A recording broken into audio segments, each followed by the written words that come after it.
இல்ல, உங்களுக்கு கண்ணாடி வளையல் வாங்கி கொடுக்கறதுக்கே பிரபு அண்ணா அத்தனை தடவை யோசிக்கிறாரே. இப்படி எல்லாத்துக்கும் செலவு பண்ண யோசிக்கிற ஒருத்தர் கூட குடும்பம் நடத்துறது கஷ்டமா இல்லையா?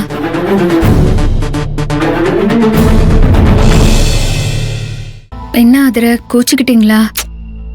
இல்ல நந்தினி, உங்களுக்கு என்னோட பதில எப்படி சொல்றதுன்னு யோசிச்சுட்டு இருக்கேன். நந்தினி, நாம செலவை பொத்தாம் பொதுவா சொன்னாலும் செலவை 2 வகையா பிரிக்கலாம். ஒன்னு தேவைக்கு செலவு பண்றது, இன்னொன்னு ஆடம்பரத்துக்கு செலவு பண்றது. இதுல தேவைக்காக செலவு பண்றது ஒரு பொருள் வேணுங்கிறதுக்காக பண்றது. ஆடம்பரத்துக்காக செலவு பண்றது அந்த பொருள் நமக்கு வேணானாலும் பண்றது. இது 2த்துக்கும் ரொம்ப பெரிய வித்தியாசம் இருக்கு. இந்த வித்தியாசத்தை புரிஞ்சுக்கிறவங்களால என் ஹஸ்பண்டையும் புரிஞ்சுக்க முடியும். நானும் என் ஹஸ்பண்ட முதல்ல தப்பா தான் புரிஞ்சிட்டு இருந்தேன்.